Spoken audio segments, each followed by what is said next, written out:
हुआ है और जिस तरीके से उसने मतलब चीज़ें की हैं, तो यहाँ पे कहीं न कहीं क्रिमिनल मेंटालिटी मैं कहूँगी, केवल यहाँ पे साइकोलॉजिकल स्ट्रेस नहीं है। क्योंकि जिस तरीके से अलग-अलग जगह पे जाना, प्लानिंग करना, फिर वीडियो बनाना, इस इंसान को मारना, फिर अलग फैमिली मेंबर को मारना, अलग-अलग तरीके अपनाना,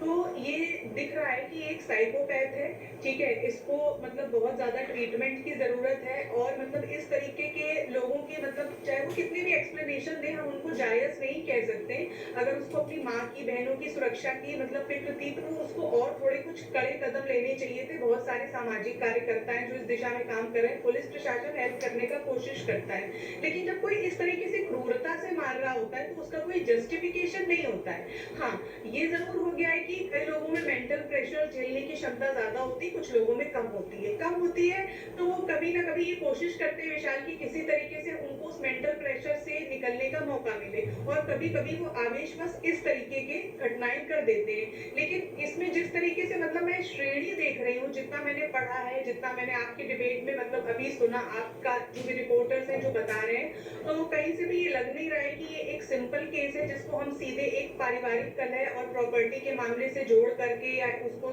मतलब मान लें कि उसने कुछ गलत नहीं किया है, सिर्फ प्रेशर में ही आकर के कर लिया है, ऐसा हो गया है, ऐसा बिल्कुल भी नहीं है। लेकिन हाँ, कहीं न कहीं उसके ऊपर मुझे लग रहा है कि गहरा प्रभाव पड़ रहा है और आजकल की जनता जो है जिस तरीके से सोशल मीडिया, इंटरनेट पे मतलब क्राइम और वॉयलेंस को पसंद कर रही है, तो अगर हम लगातार इस तरीके से कंटेंट्स को देखते रहेंगे और अपना सर्कल नहीं सुधारेंगे, बातचीत नहीं करेंगे और मेंटल हेल्थ के लिए आगे नहीं बढ़ेंगे, हम युवाओं में परिवर्तन नहीं ला सकते। और बहुत मतलब प्रचलन चल गया है कि मतलब नशा, मारपीट ये सब एक थोड़ा-सा बनाने लगे कि वो हीरो टाइप वाली फीलिंग उन लोगों को आने लगती है। तो अगर इतना ग्लैमराइज़ेशन कर लिया जाएगा नशे का, मारपीट का, हत्याओं का और इस तरीके से घटनाएँ करने का, तो हमें युवाओं के लिए बहुत ज़्यादा सोचने की आवश्यकता है कि कैसे हम उनको सही मार्ग पर लेकर के आएँ। और जिस तरीके से ये लड़का अपने आप को मतलब एक्सप्लेन कर रहा है, चीज़ें बता रहा है, वो अपने आप को डिफेंड करने की कोशिश कर रहा है और क्रिमिनल मेंटालिटी में ये एक बहुत खास बात होती है कि वो पूरी प्लानिंग करके आ रहे होते हैं और उनको पता होता है कि उनको कैसे-कैसे क्वेश्चंस पूछे जाएँगे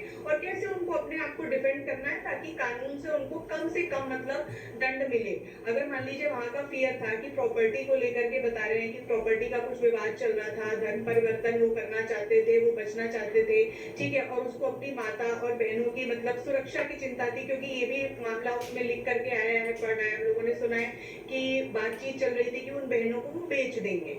तो अब वो बेच देंगे,